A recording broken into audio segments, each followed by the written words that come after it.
before I introduce Sabina, who can introduce me or whatever, that we can see for our Substack viewers on the webinar questions, and we will be answering some of those questions. I understand there's a chat going on YouTube, but we can't see that as well.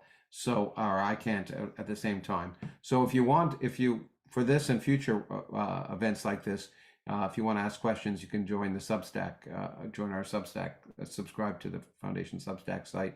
And then you, like the lucky people who are participating now on our Substack site, can then ask questions. That's all I'm going to say, I think, as from the point of view of logistics.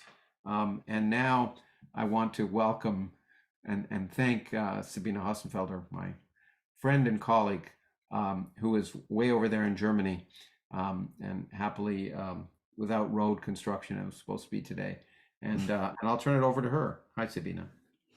Hi, Lawrence. Good to see you. Good to see you again, I should say. Yes. Yet another book. Yeah, so I guess my task today is to lead everyone through the discussion of your new book, The Edge of Knowledge, Unsolved Mysteries of the Cosmos, which just appeared 2 weeks ago, 1 week ago? About 2 weeks ago, yeah. Two And in weeks England, ago. just so you know, in England it's the known unknowns. It's they got two different titles.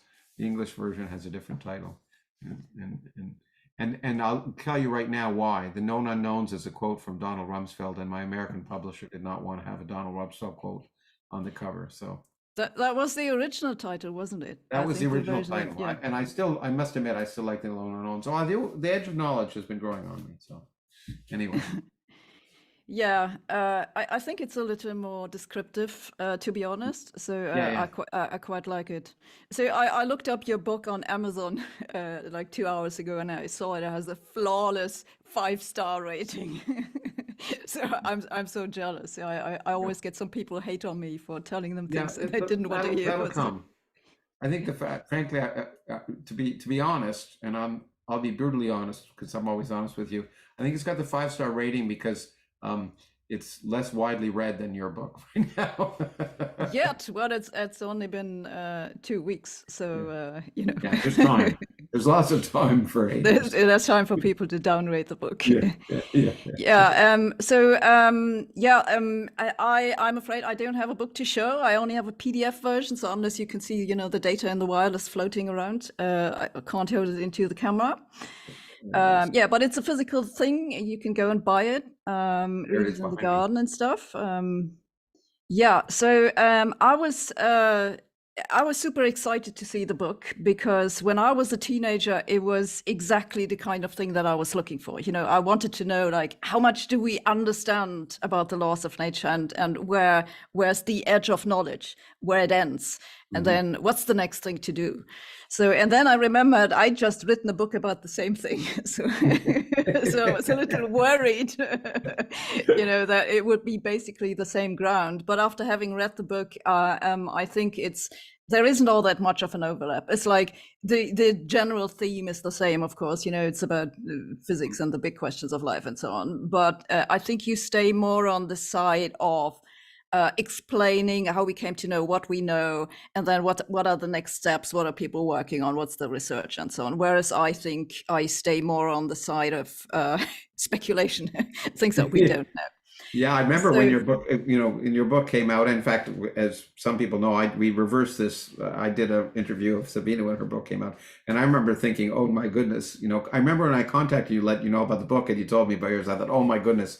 And then when I read yours, which I enjoyed tremendously, there almost could have been, we almost could have prepared it together because they're almost complementary. It's really kind of nice. Yeah, luckily. For those of you who haven't had a look at the book, it's divided into 5 parts on time, space, matter, life, and consciousness. So it certainly doesn't lack ambition. So I guess the obvious question to start with is, why did you write the book? Okay, well,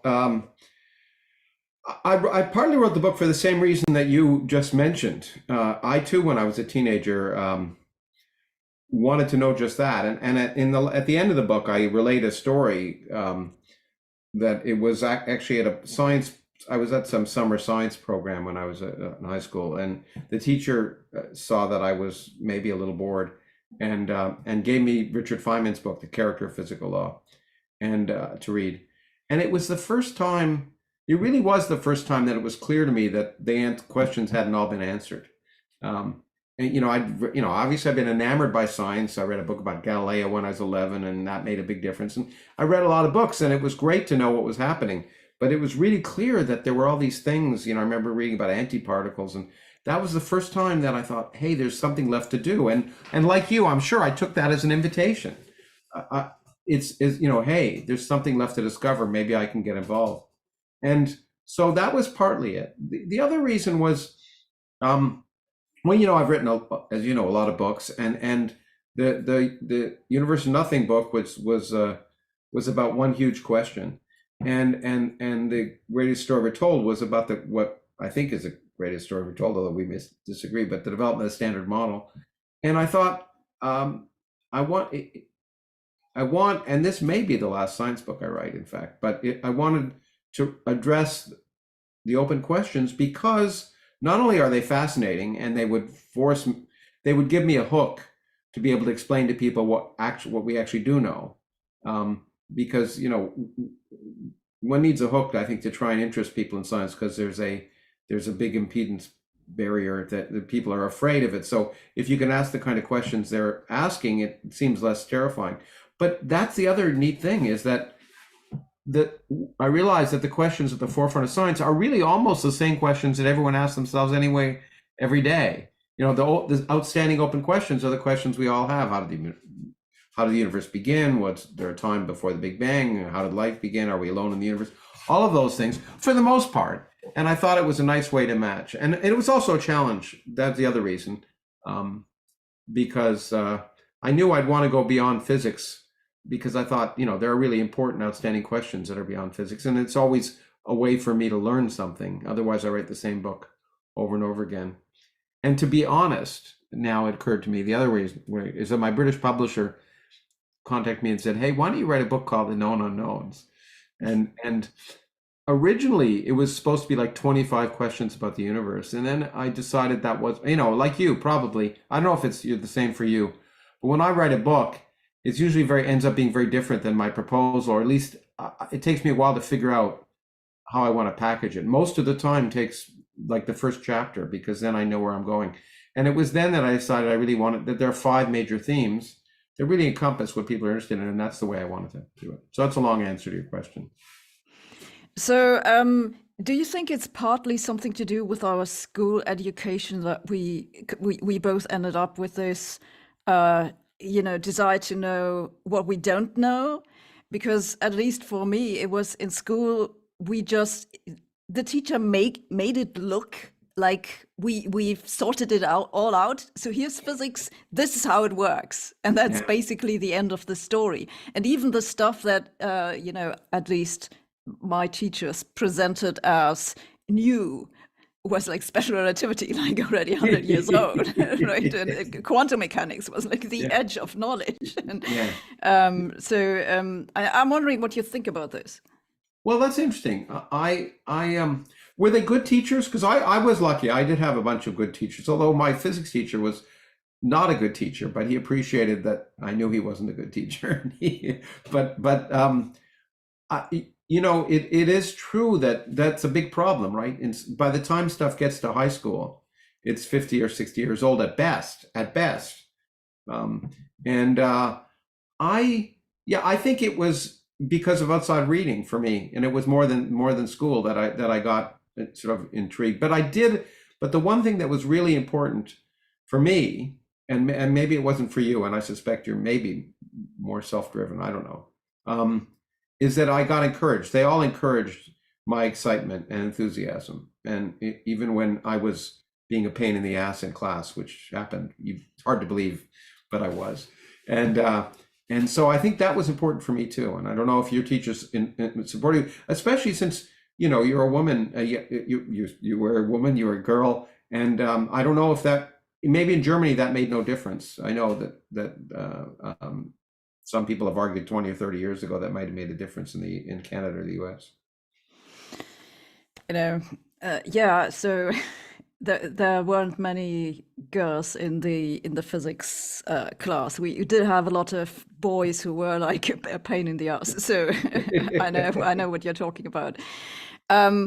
But yeah, so I actually think that it has changed a lot since I was in school. Exactly because we now have many more books, which at the time it was like really hard to come by something that wasn't too technical, but also not too stupid. And so I really appreciate books like this. I think we can't have sufficiently many of them, basically. Did you read I read Einstein's books when I was younger, his popular books in English. Did you read them in German? Yeah. No.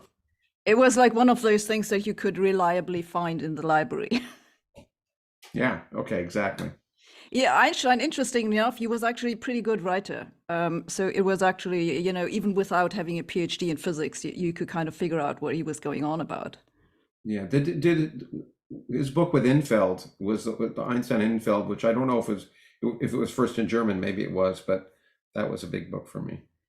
Anyway, and I don't know if you got the American guys like Sagan or George Gamow or Isaac Asimov. That they have maybe those looks given the glaze over your eyes. I imagine many of them didn't get translated when you were younger. Yeah, I can't. I definitely I read those later, but I think the ones that I remember was we had one by Wheeler. It was about higher dimensional space times. That was the translation.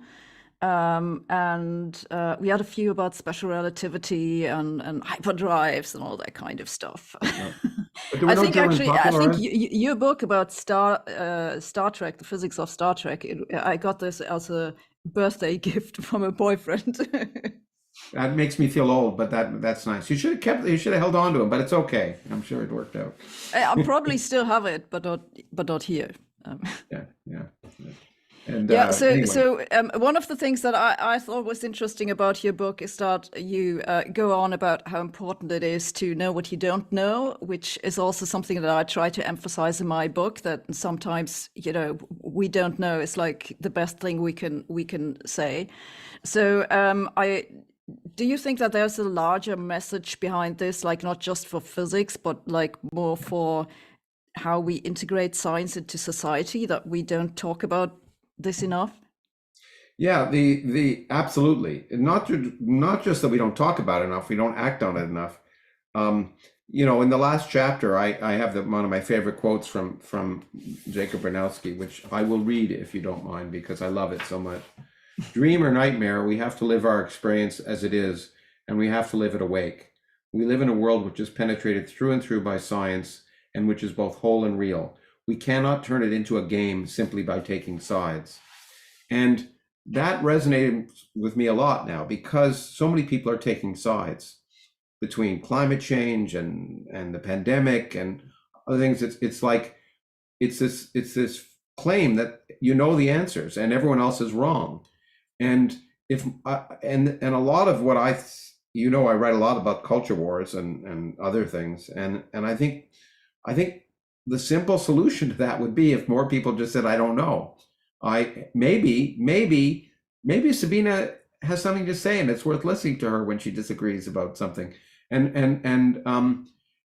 that is what is great about science, because it's a dialectic. It really is based on people being willing to disagree and work together to try and find the true, well, at least to trying to find out what's wrong, and not having a vested interest necessarily. Of course, we're all human. We have a vested interest in our theories, but I also think when it comes to teachers and parents, too much of one of the reasons I'm not a biologist, and even though my mother wanted me to be a doctor, is when I was going to school, biology was just learning the parts of a frog and memorizing it, and I didn't know about DNA or any of those things, and it was just boring, and I was supposed to remember them and regurgitate it, and I hated that, and so I dropped biology. But I think we need, especially in this world of the internet and iPhones and fake news and misinformation and information, what we need to do in teaching is is teach by asking questions. And if more teachers, when students ask questions, said, I don't know, but let's figure out the answer. Same with parents. Why we have this vested interest when your kid asks you a question to feel you have to have the answer? That's not important. The answer is the fact. There are more facts. If you're looking up the facts, you can find it here if you want. But it's that process of discovery that's so exciting and so enjoyable. We're hardwired for it. And so I really think I don't know would be great if more teachers did it, more parents, certainly in society, and of course politicians, but that's never going to happen. Okay. Yeah, no, I totally agree with this. I also think, though, that the way that a lot of discourse happens now with social media, and where you get people trying to communicate with each other who know very little about each other, it strongly benefits the premature formation of opinion. So people just throw out opinions like, because they feel they have to come up with something. Yeah. And so, for example, one problem that I have very frequently, and I'm sure you must have encountered this too, is that if I haven't put forward a strong opinion on a particular topic, people make up something.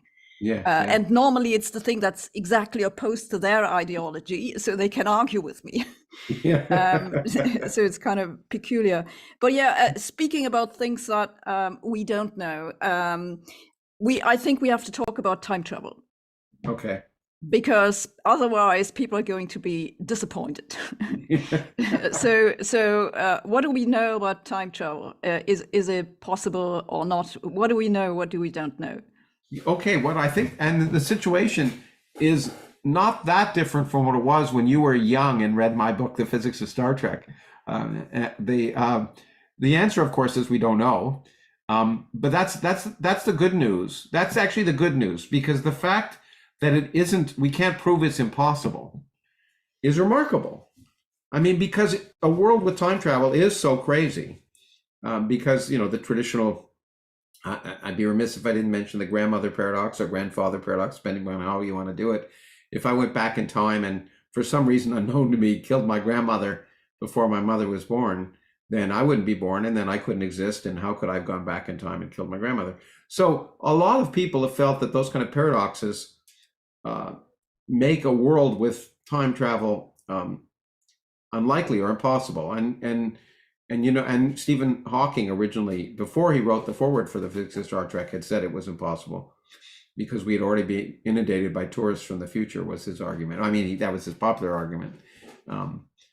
And I can't help but reminding you that I told him that they all went back to the 1960s and no one noticed. But anyway, a universe with time travel produces headaches. Yet everything we know about modern physics tells us that time travel should be possible, in a sense, that Einstein told us that space and time are really the same. They're not any real difference, and one person's space could be another person's time. And since I can go visit you in Germany and then come back to Canada, why can't I go to the future or the past and come back to where I began? And in principle, general relativity allows it. You can, any universe that you want with any time travel, which is the geometry on the left-hand side of Einstein's equations, you can then, if you can get the right kind of matter and energy on the right-hand side, you got it. So mathematically, there's no problem whatsoever. The big question is, can you produce the kind of matter and energy on the left-hand side that'll produce the universe you want? And that's the open question. It requires a kind of strange kind of energy, generally something called negative energy. In the case of a wormhole, which is a possible time machine, to hold the wormhole open and stop it from collapsing into a black hole, you need negative energy. You need some kind of strange configuration of energy. And it's still an open question. There's been some work by Alan Guth and others trying to show that it'd be hard to create that energy in the laboratory, but you can't get an ironclad proof. For the same reason you can't get an ironclad proof about, say, the fact that the universe only goes back a finite amount of time in back. All of these things depend upon knowing how quantum mechanics and gravity work together, and that's the big open question, which is, in deference to you, I will say is a big open question in sort of a fundamental philosophical sense, and and trying to understand the beginning of the universe. But it's a question that's largely irrelevant for almost everything else that we do in physics and the rest of society. So I used to hate when people said, you have a theory of everything. If you have a theory of quantum gravity, it's actually a theory of very little. Very important stuff in my mind, the beginning of the universe and maybe what happens in black holes. But in terms of understanding how oatmeal boils or anything, it's totally irrelevant. I think I have to disagree with you on that, Oh, because good. you might be shocked, but I've recently become interested in time travel. Oh, It's not a joke. I'll tell you why. It's not because of the grandfather paradox, but because of another paradox which you can get with time travel, which I think is known under the name bootstrap paradox. hmm, So it's this idea for people who are listening. I'm sure you know it. Suppose you open a box or something and you find a notebook that tells you how to build a time machine. So you build the time machine, and by the time you've done that, your notebook is worn out. So you copy it, carry it over into a new notebook, and you send it back in time into that box which you found. Which brings up the question, where did the notebook come from? yeah, yeah, So, and the reason I find this interesting is that it seems that time travel breaks with the possibility of predicting the future. So, in a normal GR or something, you have a well-defined initial value problem. So, you have a deterministic time evolution. I tell mm, you what happened in the past. You can calculate what's going to happen in the future. If you have those closed loops, like in this bootstrap paradox, you can't do that. So there seems to be some relation between the possibility of time travel in some sense, maybe not for a big notebook, but maybe on a yeah. microscopic level, and indeterminism, which I'm interested in because it ties together with the question, like, why is quantum mechanics indeterministic? Mhm. So this is why. So I wouldn't say it's completely irrelevant for everything. Which Well, also neatly brings us to the next question, uh, namely, what does all of this have to do with quantum mechanics? yeah, well, of course. I mean, and let me mildly disagree. My one of my dogs is whimpering because he hates quantum mechanics. But um, the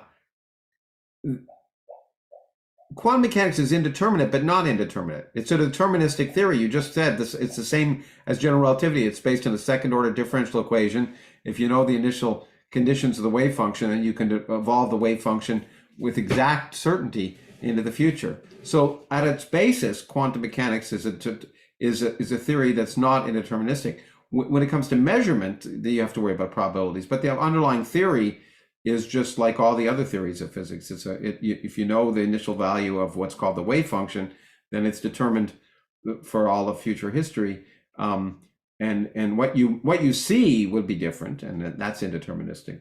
And and um, and and and just before we get to quantum mechanics, I think that you're right about time travel. That it's not just um, destroying predictivity of the future, but it's also destroying cause and effect, which is probably even more significant, right? I mean, if if if if you can change the effects, go by after the fact by changing the causes, then that whole notion. And let me just say, one of the solutions, which I think is probably the most realistic solution to time travel, is that you might imagine universes with closed time-like curves, as they're called, which Star Trek called causality loops, I think. I forget. But anyway, but in that case, you can have a closed loop in time, but you're doomed to repeat exactly what happened before. So there's no changes.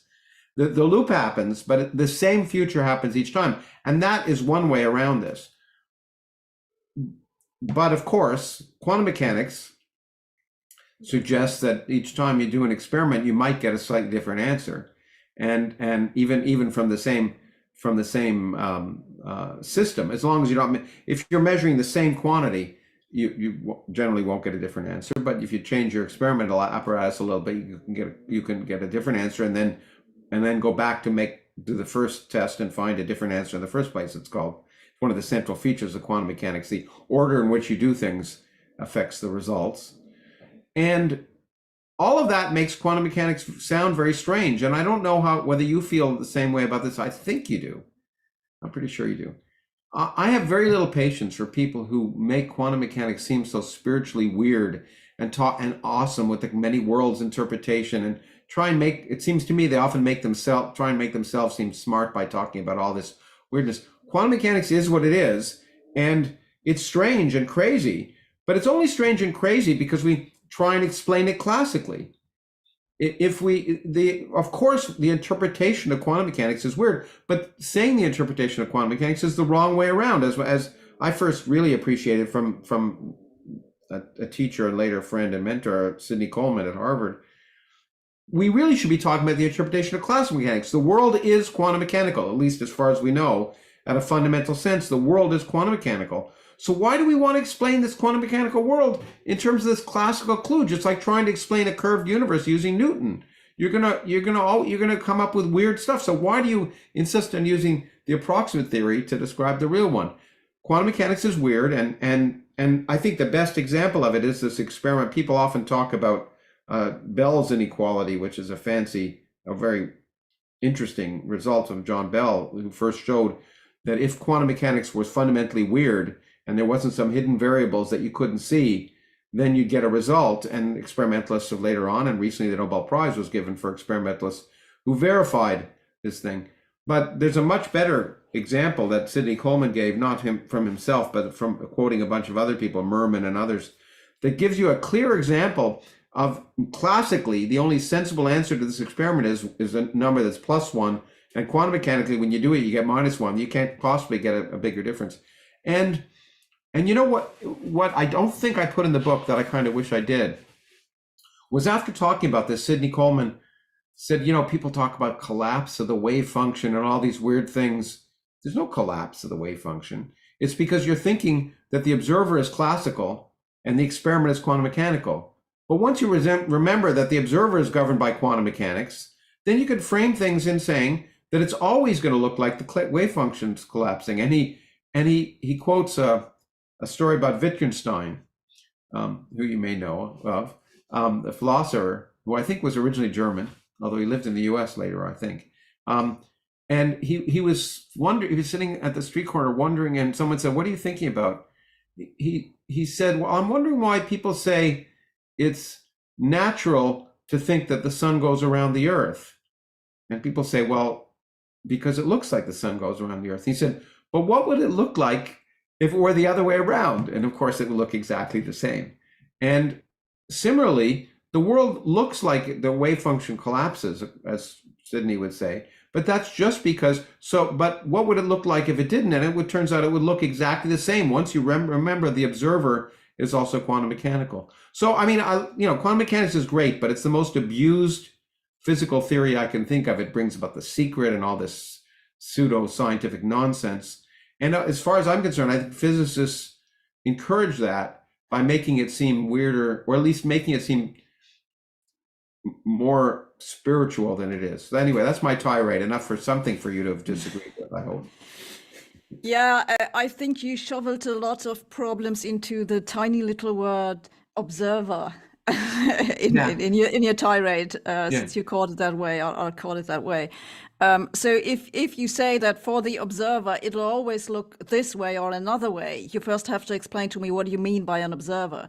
And a typical problem with this idea that where the detector or the observer, whatever you want to talk about, is just a big bunch of quantum particles, and they also obey the Schrödinger equation, is that then the observer also splits.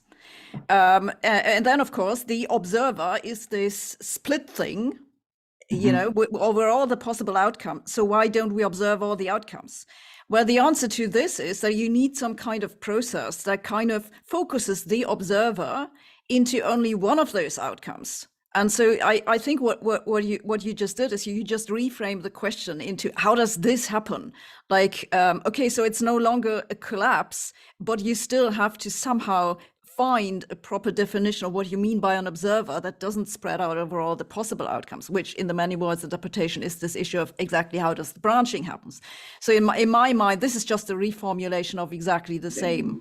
Maybe. I mean, the best way is to read, actually, you can now find, for those who are, it's a little technical, but Sidney Coleman's paper, Quantum Mechanics in Your Face, the lecture he gave, was recently, you can watch it on TV, on YouTube, but some physicists just transcribed it and put it on the archive, and it's kind of neat. You can read it and see the technical details.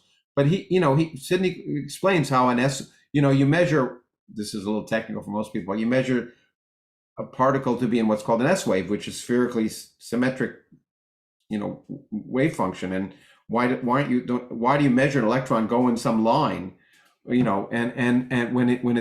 he explains how, if you consider the measurement process as being a quantum object interacting with another quantum object, you can understand how the straightness projection operator will always give you a straight line, even if the original underlying thing is spherical. And so you're right. I think it is a reformation in some way, but I think it's a more accurate one because I do think most of the problems come from the illusion that we're classical, and it's that illusion that makes quantum mechanics so hard for us, because we experience the world classically, and none of us really experience the world quantum mechanically, which is why one of the reasons why Feynman said he wanted to create a quantum computer was because he hoped it would help explain quantum mechanics to him, as namely solve quantum mechanics problems in a kind of intuitive way that we can't, and I don't think that's ever going to change. So I'm like you, I'm excited about quantum computers potentially, although there's a lot of hype. And I just read you saying somewhere, something I really agree with, which is, people are really worried about AI in many ways, but there's going to be a lot of excitement. We'll get to learn things. We'll get to learn things that we might not have been able to do ourselves. And what's wrong with that? I think that's great. So maybe we'll get an AI explain quantum mechanics to us eventually. Well, a quantum computer, I don't know whether it could explain it, but it could certainly, a quantum mechanical computer thinks quantum mechanically. And while some physicists, including Roger Penrose, unfortunately, in my opinion, have these weird ideas about how quantum mechanics might affect consciousness, which I mentioned in the consciousness chapter, I'm very skeptical. Let me just put it that way.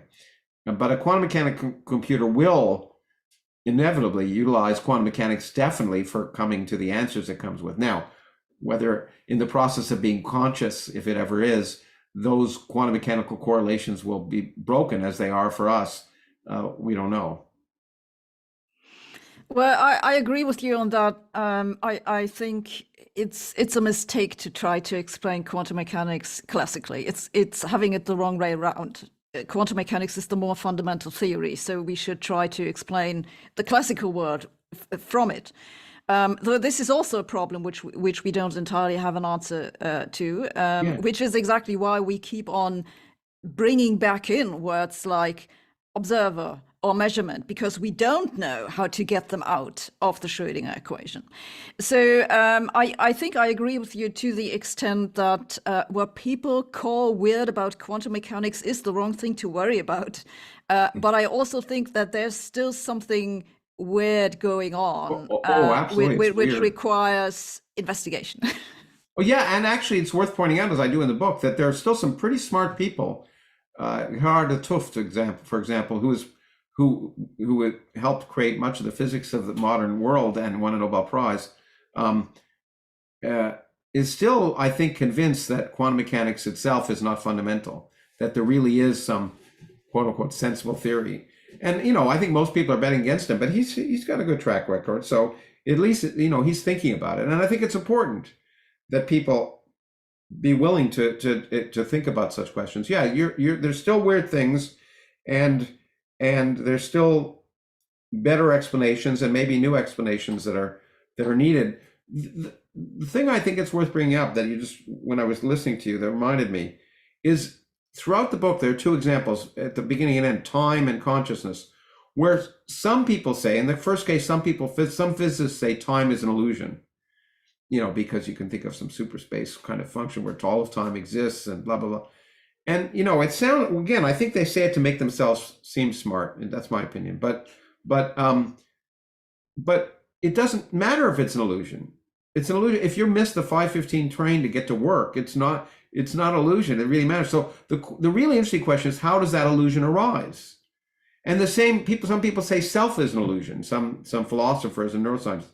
Again, who the hell cares in that sense? It's not because if you get kicked in the shins or jilted by a lover, self really means something to you. And similarly, our classical world is an illusion. But saying that doesn't help at all. You want to understand how that illusion arises, and your concern about quantum mechanics is exactly that. How does the illusion of the classical world that we live in arise? And that's the interesting question. It's not the question of is it an illusion, but the real question, the really interesting question for time, quantum mechanics, and consciousness is how does that illusion arise? That's the fascinating thing. So what do you say to people, and I get this a lot, who say that consciousness is just outside of science? Well, I say to them the same thing as I always say. How do you know? Do you understand consciousness? Because maybe then you can explain to me how it's outside of conscious science. But if you don't understand it, then how do you know it's outside of science? Anytime anyone says science will never understand love or this or that, it's a definitive statement that suggests you know the answer. Otherwise, shut up. The point is you just don't know until you try. And certainly just because we don't understand something doesn't mean it's not understandable. It also doesn't mean that there's God or there are aliens. Every time people see an unidentified object, it's aliens. Every time there's something about nature, say animals, that seems strange, people say, aha, loophole in evolution, there's God. And the point is, lack of understanding is just lack of understanding. And the way to find out if it's understandable is to try. And until you know that there's some definitive roadblocks, you can't say that. And just because there are local roadblocks, that's the whole point of science. The beauty of science is that, yeah, you come up with roadblocks, and then you discover you're asking the wrong questions, and you go around them. And so the fact that we don't understand consciousness is not evidence that it's not understandable. I do think, however, and one of the reasons it's at the end of the book, is that it's probably one of the hardest questions that we're going to have to deal with, because we don't have any good ways of measuring, because science is determined, it progresses by experiment. You and I are both theorists, but we both know that science progresses by experiment. And so consciousness is something that's very hard to experiment in. I present in the last chapter some really fascinating experiments that show that even when you think you know why you're doing something, you're not doing. You may not know why. It's also why I say on stage, and it often makes a laugh, but it's true. I say to people, I'm not a biologist because I'm a physicist, and it's much easier. And in some ways it is easier. The mathematics, we've pushed the edge of knowledge so far that the questions are quite esoteric and involved often a lot of mathematics. But we've only been able to push so far because it's so much easier. With consciousness, it's harder. And I argue, and I'd like to see whether you agree. Feynman once said to me, he said, "He who can do nothing knows nothing." But I looked to see if that was a quote of his from anywhere else. But the quote of his that's used was on his blackboard when he died, which is, "If you can't build it, you don't understand it." And I suspect that the way, if we ever understand consciousness, it'll be by building systems that are conscious eventually. That'll be the roadmap, and it'll be a good way to do it. And as I say, there are worries, but I'm not deathly afraid. It doesn't have to be the Terminator, the future of it, of a conscious AI. It doesn't have to be Terminator. But I wonder what you think about that. Well, but it seems to me that there's a system we'll be able to experiment with. We can't experiment with human beings, and my dogs lying here, they're probably conscious. I'd like to think so anyway, but how the hell do I know? Yeah, well, you could say that we're well on the way to build conscious beings with all this AI stuff going on now. So there are people really worried about it. At some point, they're going to become conscious, and then what? So I'm not sure if this will be the first way of learning more about consciousness, or if it'll be instead the route of measuring more about the brain. So this is the other technological direction that you see people going, right? They're making more precise measurements. They're putting electrodes into parts of the brain, wiring things around, which I think is also a path to understanding consciousness, and people have made quite some progress. So Yeah, I think it's a path to understanding. Well, I'll interrupt you for a second. I mean, it's incredibly important and fascinating that you can measure processes as people are thinking. I think it's a path towards understanding the physical processes that might in the end result in consciousness. But I'm still a little more, after spending a lot of time thinking about it and reading for the book, I'm still more dubious that it'll help us understand how consciousness arises. It'll help us understand how the brain works.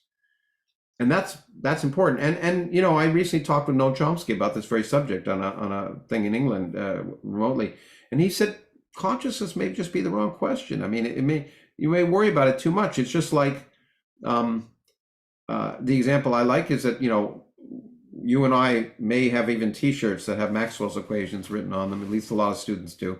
And, the four Maxwell equations tell us everything about much of the way electromagnetism works, and which is much of the universe.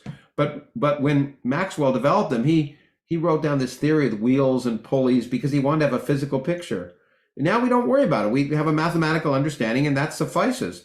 He argues that maybe in the end, having this physical picture of what consciousness is and how it arises may be just as misplaced as trying to have a physical picture of why electromagnetism works the way it does. I don't know, but it's an interesting idea. Yeah, I kind of understand that. It might not, the physics of it might in the end not actually matter all that much, but we still have to get there somehow. Yeah, and that comes from asking the right questions. And let me use this moment, and then I think we should go to some. I don't know if you feel, but it'd be fun to go to some of these questions. But I have been accused of dissing philosophy. Heaven forbid. I think I accuse you of dissing philosophy in my book. Yeah, or I tend to diss philosophers. That's one thing, but philosophy is very important. But the problem is how it's not a problem. The question is it of interest to scientists? Saying it may not, the philosophy of physics may not be of interest to scientists, doesn't mean philosophy isn't interesting. It just means that it doesn't affect the daily work of physicists. But where philosophy is most closely tied to science are those areas of science where we don't know what the right questions are. And that's where philosophy is very, very important. And it was important in the early stages of physics, when it was natural philosophy, to think about what does it mean to be at rest and all of those kind of questions. Now physics has progressed, so the kind of questions that you ask are not generally the ones asked by philosophers. But consciousness, which is such a nascent area, is interesting. And I point this out in my book because you see contributions that are important by philosophers as well as neuroscientists. And the reason is we don't know what the good questions are yet. And philosophy is very important for that. And so that's an area where, my reverence of philosophy, if you wish, is clearly manifest because maybe the good questions are yet to be asked, and it could be a philosopher that can ask them. So anyway, I don't know. Yep. I agree with that. I think we should maybe take some questions from other people. How are we going to do that? Now you don't have your glasses on, I've been told. Normally I would let you read the question. But I do, but it's the wrong ones. Yeah, the wrong glasses. You have glasses on. So I can read through here and choose them if you want, unless you want to. Yeah, please go ahead. Okay. This is okay. The first question from Michael is that at least a couple of times you mentioned new information coming in as you were writing. Do you expect that such information will continue to come in at a fast pace? And again, I think both these questions are for both of us, as far as I'm concerned, unless I otherwise proved. So my answer, and then I'd be happy to hear yours, is that yes, in some areas, yes, in other areas, no. I mean, there's some areas of science that are dramatically changing quickly, and brain science is one. And I think this is one that probably Sabine and I would agree with. Do I expect new information on dark energy to come in at a fast pace? No, I think it's a deep question that's going to be hard to answer. Maybe where we might disagree is I think it's still possible we'll get new information on dark matter with an experiment, but we may not. So there are hard areas or on quantum mechanics, or let's say on the beginning of time. I don't think that's an area where where something's going to come in at a fast pace. But there are some areas of science usually driven by new tools, new experimental tools, where information is coming in at a fast pace. Sabina? Well, I would maybe add, I think you've left out the obvious area where information is coming in, which is quantum, everything quantum technologies, quantum computing, quantum information, quantum optics, all this stuff, quantum metrology, quantum sensing. Like there's so much happening there. It's really amazing. And I'm pretty excited about it because I think in the end it'll also aid the understanding of the theory, because in this spirit of if we can build it, we can understand it. I think it's going to be really exciting in the next 1-2 decades. Oh yeah, absolutely. I have to reinforce that. And I'm older than you, but I remember even 30 years ago, I remember talking with a colleague, Quilchik, about this, that we want to be, quantum engineering, right? Like being a quantum mechanic, not the car mechanic, but literally being a quantum mechanic, that being able to manipulate materials in a way that exploits the weirdness of quantum mechanics was then more of a dream. I mean, with superconductivity is a clear example, but now experimentalists are being able to manipulate materials to exploit the weirdness of quantum mechanics in new and fascinating ways. And that's fascinating for science. It's also going to be fascinating for technology. I think it's going to, and it's a real growth area, no doubt about it. And if you're interested in the areas of physics where there may be, which are growth areas, and there may be jobs, and that's a big area. Although I always tell students not to worry about what the jobs are. First of all, things are going to change in 10 or 15 years. And secondly, you should be driven by what you're interested in. Don't worry about whether you get a job. I don't know if you agree, but otherwise, if it's not fun for you, it's not going to be fun at all, and you won't be good at it. There's one that's for me that I'm going to take, but actually we can phrase it for you too, because you can then advertise what you're thinking about. It says, when you say, "This may be the last science book I write," it seems to imply that you may write on other topics. Can you say more? And I will say a little bit more. I mean, I don't think your book is going to be your last science book, but this may be mine.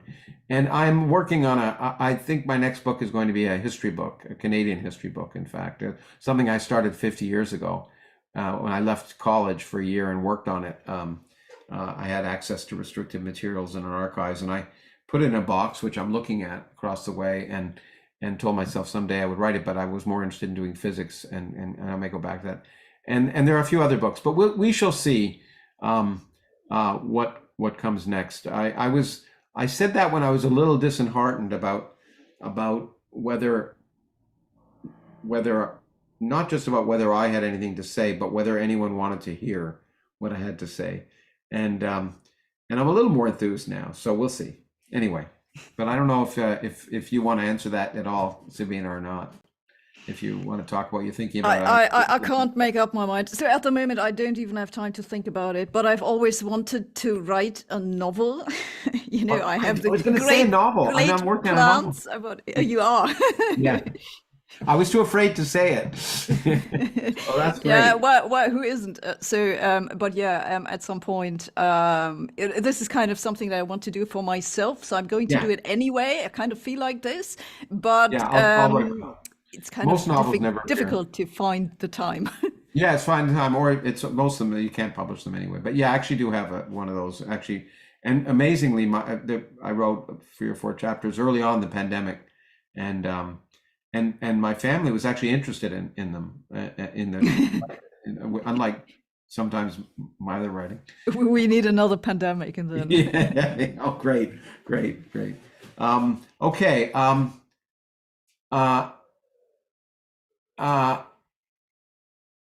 Work experience, and I think that okay. Someone talks about how they had the same experience as you, and they became an economist. Oh, how awful is that? That's an awful experience. Here's one that may be good. Do the speakers think that some of the skepticism about science today is that non-scientists now see a lot of the grunt work that happens today, such as the real-time work being done in COVID, all, which isn't perfect, and perhaps we make the same mistake in the past of projection, a seamless, flawless, clean process, and not the grunt work. And so, that, let me rephrase that. I think that's really important. It's one of the, I actually used to, in the Star Trek, I used to say the biggest fallacy in Star Trek is that you could solve a difficult problem in 2 hours. There's always like some whole huge problem. They have to invent something, and 2 hours later they've invented it. Science proceeds by a lot of dark alleys and mistakes.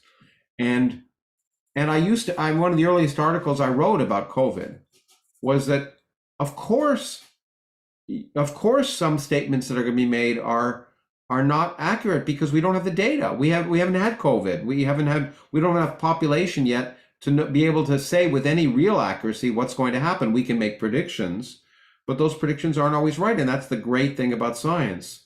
In some sense, it's the great thing about not knowing. But I actually do think you're right that people are so used to seeing science as a finished, beautiful process, which is part of the mistake about the way we teach it.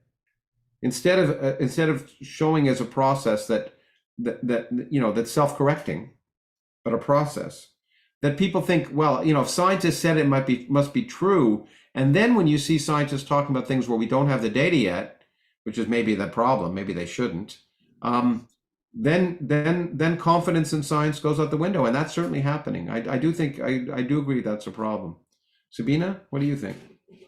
So I think I would like to question the premise of the question in the sense that I think the last few times I looked at poll results, trust in science was actually doing quite well. It actually went up through the pandemic, so that really? might be a country dependent thing. Yeah. So Is it German? Is it a German poll? I think it was actually in the United States, but Wow. so I don't know where the person came from who asked the question. Yeah. So in any case, you might want to look this up. But I think what we're seeing is that the people who are skeptical of science, they're much louder. So it's really difficult to get an overall impression just by looking at what you find online, what you read in the news, and so on.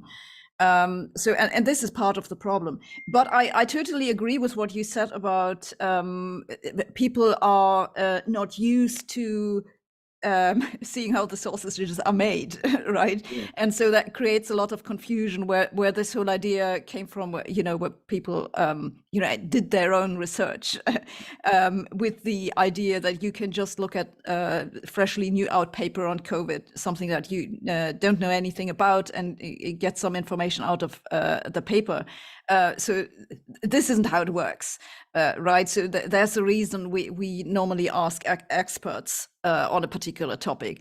And I think this was just, it's just a lesson that people have to learn. And I'm actually happy that it happened, because it gave science communicators a lot of opportunities to stress exactly that point. And also, I think for the popular science media to learn how to deal with preprints, for example. It's like a very practical question. A lot of people had never even heard of preprints before the pandemic. And now it's something that I wouldn't say everyone knows what it is, but I think it's the knowledge about the role of a preprint and how to enjoy it, basically, is much more widely spread, and I think that's a good thing. I'm gonna step back and say, just for those few who may not know what a preprint is, and I think there are more than you might imagine, it's at least for the physics community, and I think the rest of the community tends to communicate by not publishing a paper, but by writing a paper and sending it to colleagues. In the old days, we used to mail. Now there's a preprint server, so the whole world can see it, and it's results that are preliminary. In some sense, you're inviting the world the scientific world to comment and rebut, but it's presenting your results that they haven't yet made it into publication, so they haven't yet been subject to peer review. And even then, even if it's in publication, it doesn't mean it's right.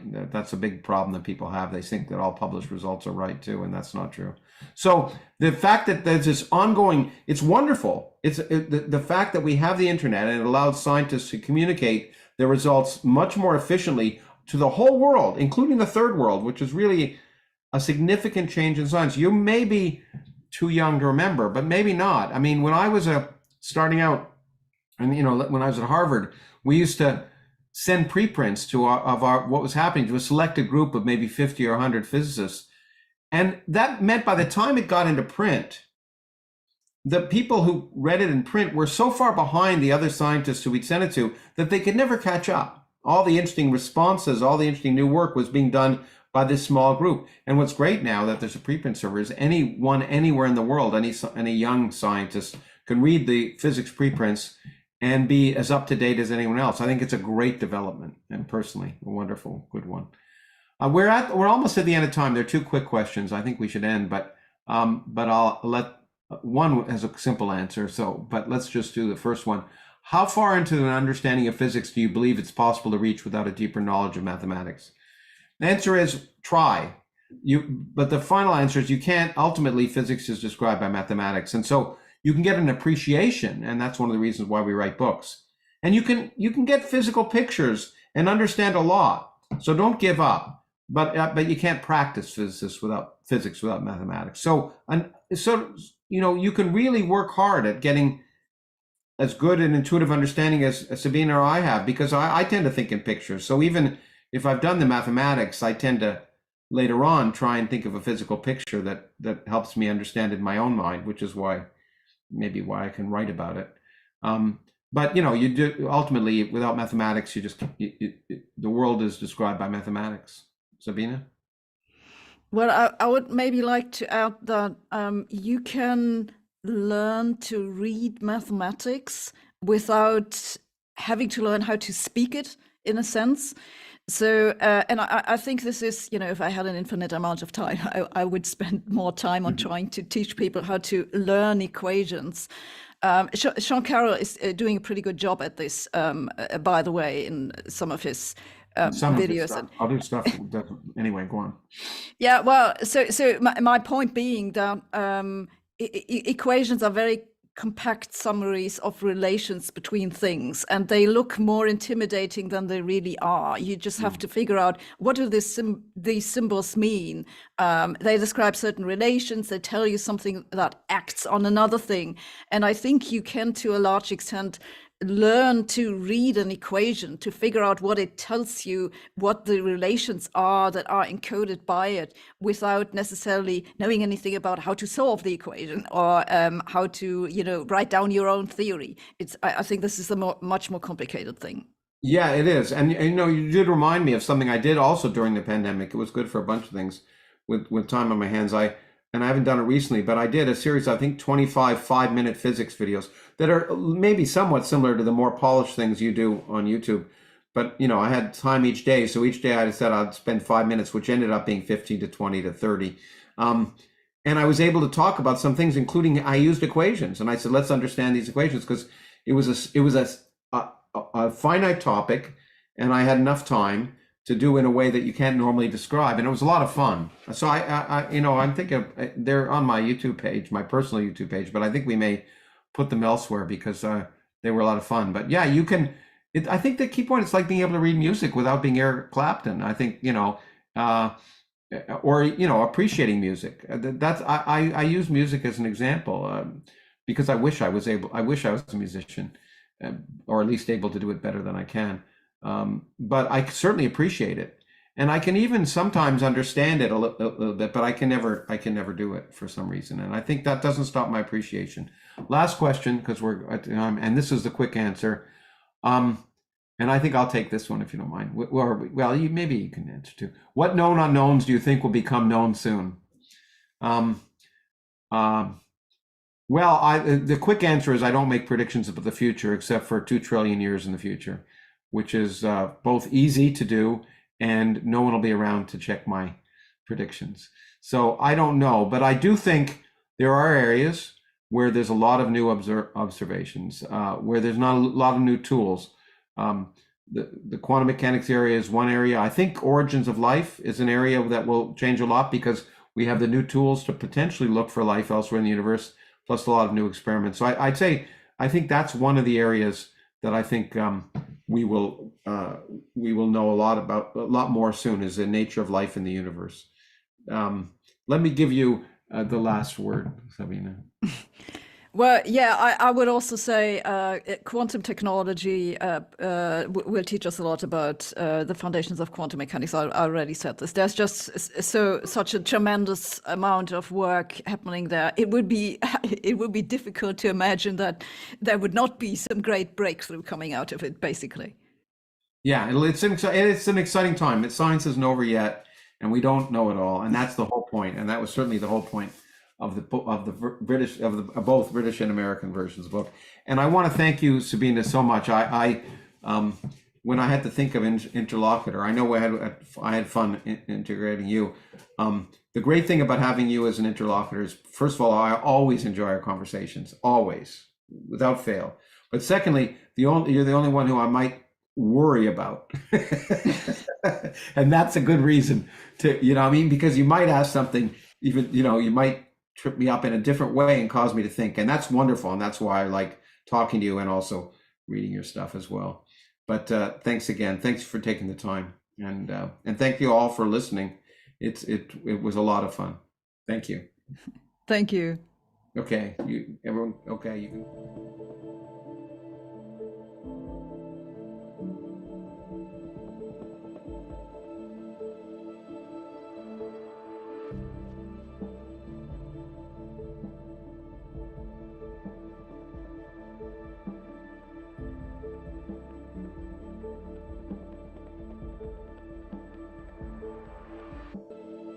I don't know of a new finding that suggests any violation of general relativity. Of course, there may be, but always these things are very tentative. And the reason I'm particularly suspicious is that the new findings about black holes will come from the LIGO, but LIGO was down for 3 years and it's just turned on again. So haven't been any really significant new results except the analysis of data from LIGO. But LIGO's been updated, the Gravitational Wave Observatory, and they're expecting to be able to see, oh, there we are. They're expecting to be able to see events every day or two instead of every week. Why am I looking down? I'm looking up. Oh, is there some wrong camera? Anyway, it's okay. Anyway, it doesn't matter. I'm seeing myself delayed, which makes it difficult. I might not want to see that, but I'm not going to watch myself. But there was another question here earlier. So are two wheels of a moving bike entangled and could not be predicted by quantum mechanics? Why not? They're not entangled. They're classical. They're not correlated quantum mechanically. That you didn't prepare them in a very particular state, and so that there's nothing quantum mechanical about bicycle wheels, and therefore, among other things, they won't go through walls. If I turn the bicycle wheel in one direction, the front wheel, the back one, is not going to turn. All of the weirdness that apparent weirdness of quantum mechanics is not going to take place for bicycle wheels.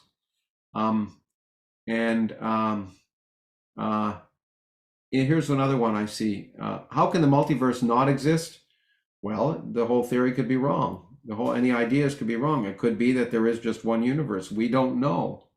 I would bet that there's not, but as I keep saying, the universe doesn't exist to make me happy. I often find that on a daily basis, in fact. But it's true.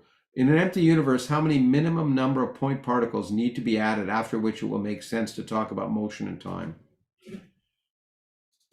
I think one. But but maybe zero, actually. I'll even be better, zero.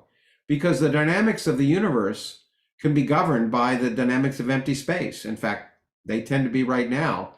And in the far future, it'll still be a dynamic universe, but there won't be anything much around to speak of except empty space. So given the fact that space is a dynamical variable in general relativity, even an empty universe can have dynamics. The size of the universe can change. Now, you might not have a useful way of measuring it. So the fact is there won't be science because there won't be individuals around to measure it. But in terms of a physical description, you don't need any particles to talk about a dynamical universe. I didn't see Roxine, the Oscar-winning movie. Perhaps I should. Anyway, should we think of the time dimension the same way as the other three spatial dimensions in space-time? The answer is no, in a real sense, because you just pointed out there is a negative sign in the space-time distance formula. So the fourth dimension, time isn't a fourth dimension like the X, Y, and Z axes if you're from Europe or Canada. Um, uh, and the so it's you can't. It's not like you can travel in time like you could travel in space. There's a minus sign, which means the four-dimensional space-time is a little different. A rotation in a four-dimensional space-time is equivalent to a change in velocity. That's the whole point of special relativity. When I'm moving fast with respect to you, I'm doing a kind of rotation in space-time. So my space is your time and your place is my time. That's why objects are contracted in space, but kind of lengthened in time. So it's not quite the same. Minkowski space, because it was Minkowski, not Einstein, who first realized that Einstein's theory could be codified and understood as implying a four-dimensional space-time, but a very particular kind of four-dimensional space-time we call Minkowski space. It's different than just the three dimensions of space we see, which is what makes relativity so weird and non-intuitive, perhaps.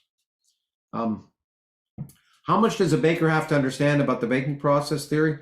Nothing, you say. Well, that's true and not true. If something goes wrong, then you better understand something about the baking process. And if you're just following a recipe, some people would say you're an engineer. I shouldn't say that because engineers solve problems. But that's not science. And science is trying to figure out what happens if it goes wrong, how can you fix it? And that's science. And that's engineering too, for the most part. And, how would we even know if a machine is conscious? That's a really good question. Because the Turing questions have already been shown. You can talk to ChatGPT and it sounds like it's human. So that's certainly not the case. I suspect the way we might begin to know a machine is conscious is if it asks good questions that haven't been asked before. That's not proof, but that's a long way. Consciousness is a lot more than knowing an awareness of the universe. It's also knowing what we don't know, or at least having an idea and what the questions are. And so that's a first step. But you're right. It's a problem. Will physics and biology become a single discipline? They already are merging. And disciplines. One of the reasons I originally went to last university I taught at was the president tried to convince me that that you shouldn't create 19th century. You shouldn't base a 21st century department on 19th century disciplines. You shouldn't have physics, mathematics, biology, chemistry, because the fields are different and evolve. And when I was in university, I've often told this story, so some of you may have heard it.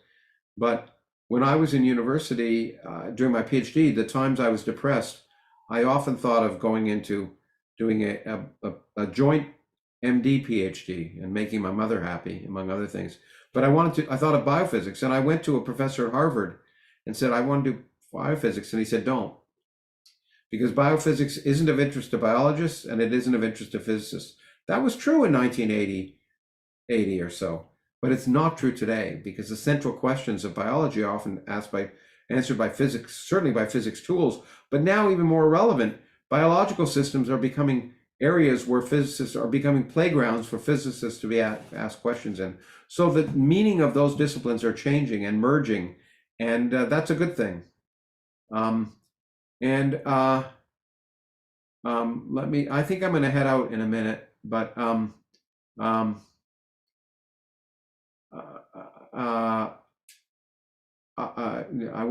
won't say what I would say about the question from John Fabiani. I think there's no percentage in dissing people in public.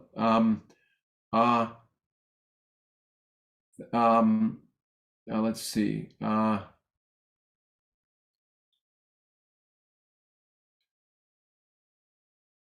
Okay, I think this is a good last question, maybe.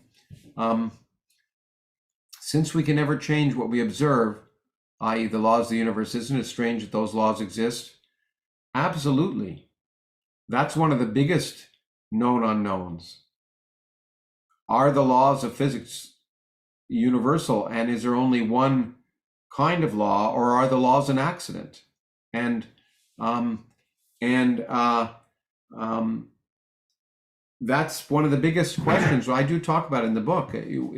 When I went to school, and the reason I became a scientist was to figure out how the universe had to be the way it is. And now, if there's a multiverse, the answer may be that most universes aren't the way ours is, and ours may just be an accident.